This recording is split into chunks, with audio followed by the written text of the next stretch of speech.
Coach, you guys have recruited at a top 25 level over these past few cycles, but you guys have also been big-time players in the transfer portal. I was just wondering, as a coaching staff in the modern era of college football, how do you balance building a roster with recruiting and using the portal?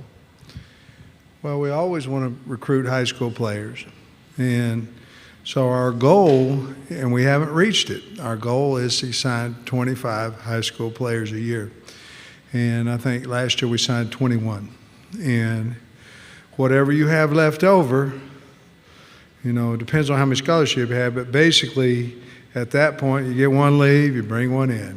One leave, and that's kind of your portal swap, if that makes sense. But we want to sign 25 high school kids a year if we can. We've just fell short of that a little bit. Roster management is the hardest thing right now because of how many times the portal's open.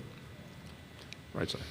Dan Peck, ESPN 106.7 in Auburn. Coach, you had two controversial close losses to Auburn to begin your tenure. Last season, you guys go to Jordan-Hare and control the game and really win going away. The significance of that for your program and just your thoughts on getting to play Auburn every year. You know, at the time, I thought it was a big deal, you know, because we went there. You know, it's obviously a little bigger deal when you win, but when you win in somebody else's place. When people's done that to us too, but yeah, I mean, Auburn's a historical, proud program and things of that nature, and I know Coach will turn the program back to where it was. He's a fine football coach, but that was big for our program. We hadn't done it, you know, and you know, the 2 years before that, we probably should have won the game, and we didn't. So that was good to go back and win the game. Left side, third row. Coach, Clint Schweitzer from Starcade Media in Kansas City. The Battle Line rivalry with Missouri has certainly evolved since Missouri joined the league in 2012. Just kind of talk about the significance of that game and what it's been like competing against Coach Drinkwitz since you've been at Arkansas. Yeah, I wish that we had won more than one of the three, you know. We've lost a couple games by 2 points and certainly have high respect there. I like the rivalry. I think Coach does. I won't speak for him, but I think he does as well. To me, that's our rivalry. You know, I know to our fans, I think it's Texas probably, even though we haven't played them in many years. We played them a couple years ago, but not regularly. And or LSU, but I respect the program, Missouri, but obviously we're on the short end. Since I've been there, we're on the short. We're 1 and 2, and we've got to try as hard as we can to get that fixed. Front row, right side. Hey, Coach. Steve Moulton, WZZN out of Huntsville. Hope you're doing well. You've been pretty vocal on your philosophy change in the portal this last go-around. Was it someone inside the program, outside of the program? What led to that philosophy change for you? Well, are you talking about my? Are you talking about the part where if you go in the portal you stay? Or are you talking about I don't want anybody to go in the portal? Do I want them? What do you? I'm sorry. It's more of what you said about how you handle the portal for your team. Yeah. And the philosophy change. Yeah, I think you know, Butch Davis told me a long time ago that everybody has to have great importance, whether it be secretary, coordinator, worst player on your team, best player on your team. And when you talk to somebody and you need his scholarship and you're sitting there and you're talking to him, hey, I don't think you're going to be able to play here, boom, boom, boom, all this kind of stuff. That young man goes back. You don't say, I'm taking your scholarship. None of us coaches do that, but you're encouraging him. He goes back to the best player on your team. It might be his best friend, and you lose both of them. This year, I said, oh, what changed the philosophy of it? I just thought the other one wasn't working. And so I just told everybody, I don't want anybody to leave, and the whole team.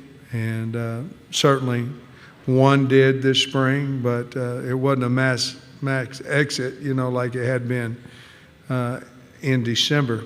So it just changed the way that is because the other wasn't working, to be honest with you.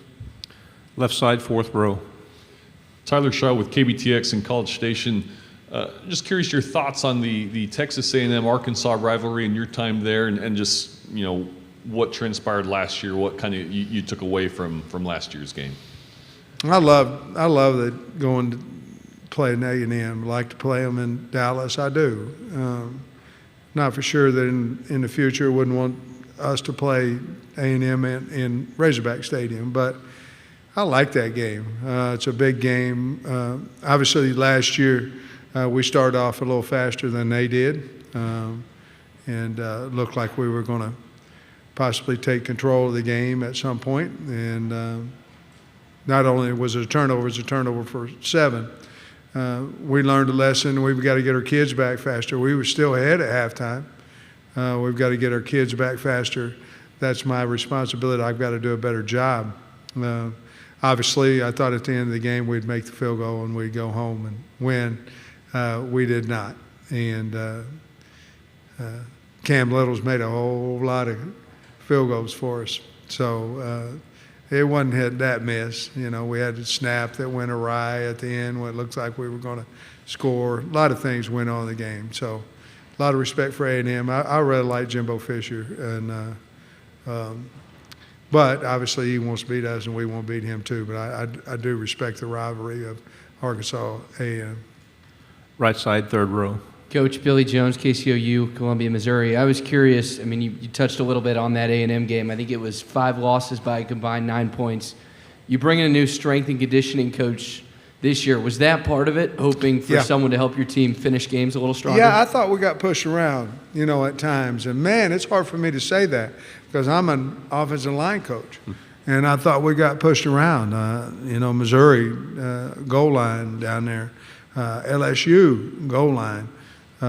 So I thought there was a change that be needed. Nothing negative about anybody. It's just thought a change would be needed. I think you see the kids that we brought with us. They have changed. So absolutely. You win 4 more games, you win 11. Everybody can say that, but I don't know if a lot of people can say, hey, you lost 4 games by 9 points, and you go to specific situation of why you lost them. We got to clean that up. And part of that is the size and toughness and physicality of our football team. Left side, fourth row. Coach Pittman, Jamal Kennedy, WSFA 12 Sports in Montgomery, Alabama. Your team returns to Tuscaloosa this fall, where you guys played a really tough game back in 2021. What do you remember about the atmosphere in Bryant-Denny Stadium that Saturday? Yeah, they like football over there.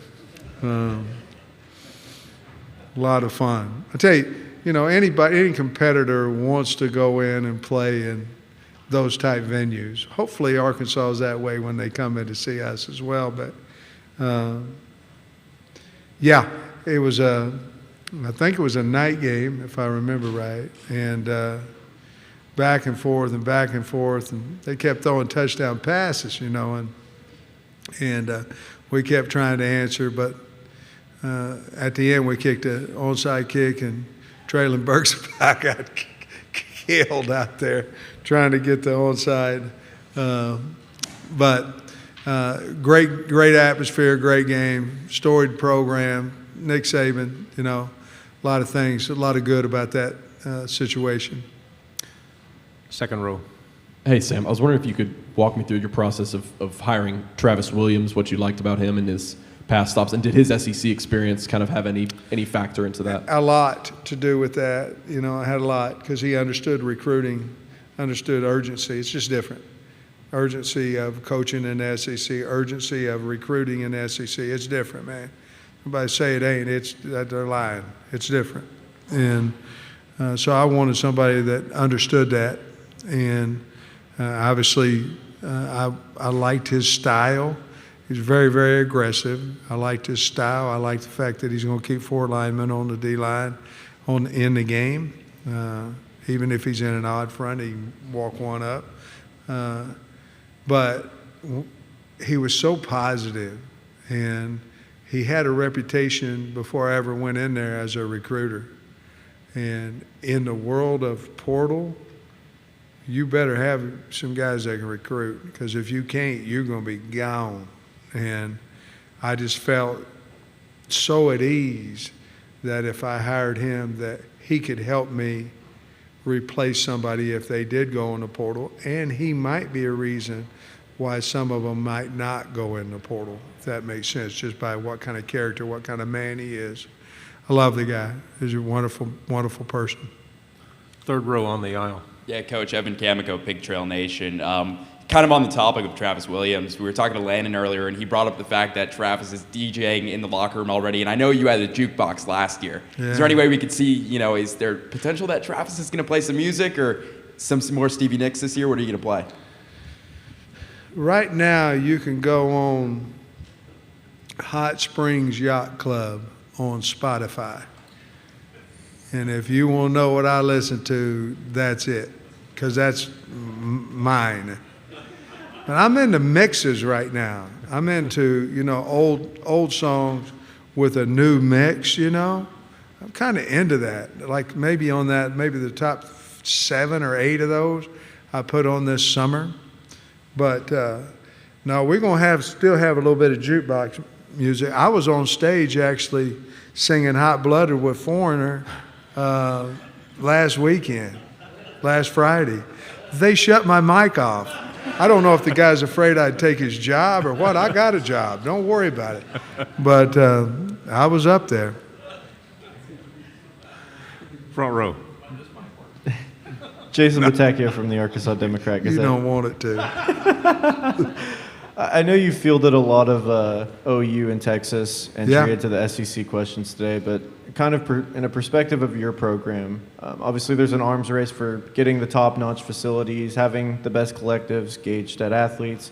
How do you feel like Arkansas, from your time coaching here, has kind of had the right sell for athletes, and what makes it unique in comparison to the rest of the SEC programs, Yeah. especially UT and OU? Yeah. Oklahoma, there's Oklahoma State, and Arkansas State is also in Arkansas. It's a non-Power 5 team. It's a very good football team, very good coach. But in our state, the Razorbacks are it. And Texas has a lot of followers. Oklahoma has a lot of followers, but we're it in the state of Arkansas. And I think that's very unique. I think you grow up as a baby, there's not any split, you're a hog. And so I think that's a very, very unique situation that we have. The passion is very unique in the state. And so I think Oklahoma and UT will fit in really well with all those things. I think it'll make us, if it makes sense, more powerful, because we'll be able to travel easier, and hopefully when we go into opponents' arenas, that we're able to take a lot of people in there. Final question on the left.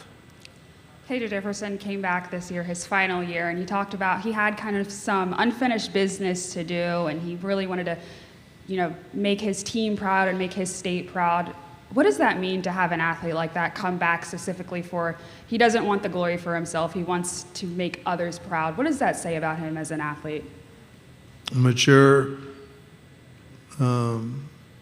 smart, wise, good parenting. I mean, that just doesn't happen. And he means it. You know what I mean? It just doesn't happen. I think he's a little bit along your line of Arkansas. I think his loyalty is to the fans and to the state of Arkansas and to his teammates. And he's got that chip. He's got that underdog. I want to prove, he was 14th 2 years ago. Well, hell, so was I, and so he wanted to prove people wrong. He had something to prove. He really doesn't, but he thinks he does, and that drives him, because he's proven everything he needs to prove to his head football coach. I can promise you that. But I look for him to have a wonderful, wonderful season, because he's driven to have that because of things you just mentioned. Coach, great job as always. Thank you very much. Thank you, buddy.